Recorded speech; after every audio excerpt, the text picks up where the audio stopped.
Hello, my beautiful souls. Welcome sa ating tarot reading session. So, keep in mind, general reading po ito. Maring mag-resonate, maring hindi.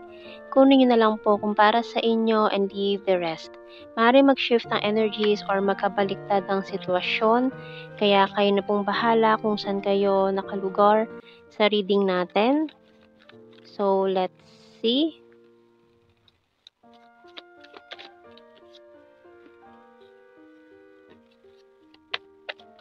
Oops, ang dami. Kuha pa akong isa.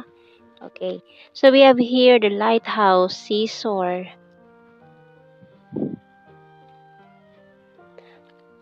target, binoculars, and butterfly. Oy.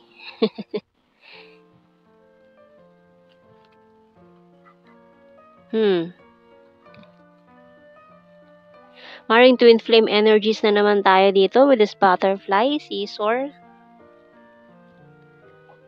lighthouse, and the ground sa bottom card natin.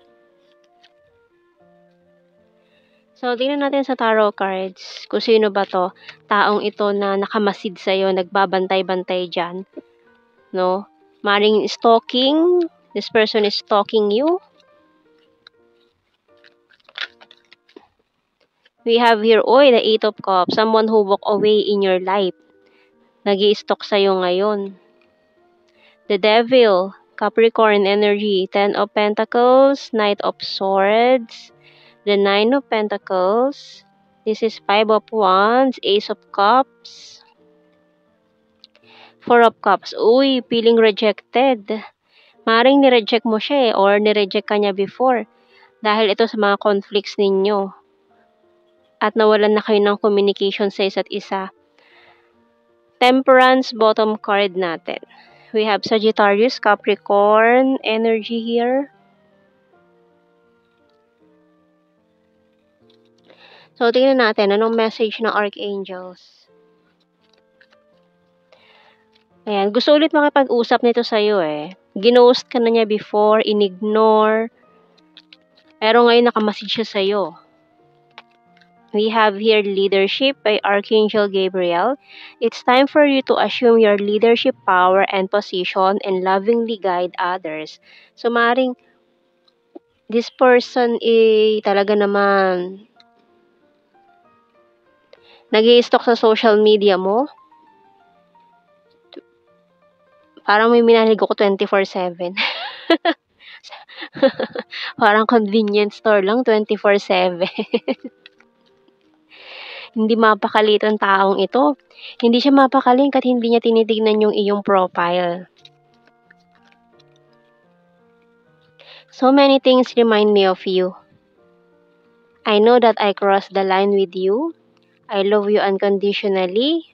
I'm afraid to contact you. So gusto kanya kausapin pero natatakot siya eh. Just being near you is intoxicating. You and I, we're too young. I wish I could take back my words kasi may mga nasabi siyang hindi maganda sa'yo. I hate who I really am from you.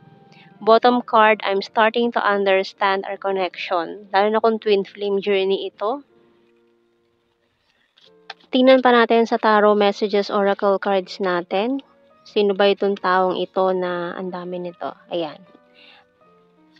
Nag-i-stalk sa mga social media accounts mo. May mga hints na tayo dito eh. Sagittarius, Capricorn. Ayan, itong dalawa. Sige. Patiently waiting. I'm proud of you. Letting you go and walking away. I want to surprise you. Moving forward. Can we talk? Pero natakot siya makipag-usap sa'yo. I love your humor and you're my strength. Ayan, meron pa tayong Leo energy dito.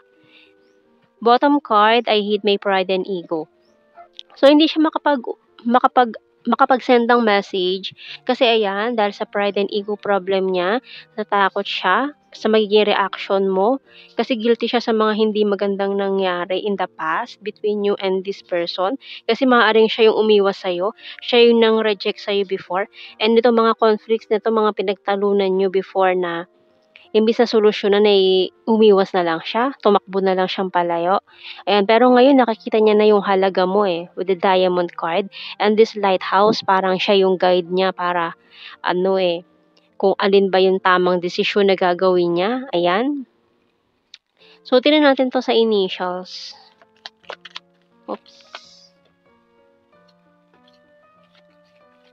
Q, parang sinasabi niyo, you're my queen. Kung ikaw ang feminine, divine feminine, the queen. Queen of their heart. Meron tayong GU. Oops. At lumilipad si letter O. Letter F.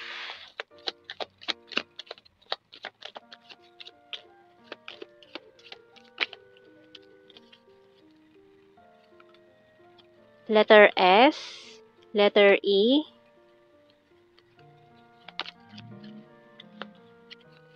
K. And letter A. Ayan. And tingnan pa natin sa ating blue card. Sino tong taong ito?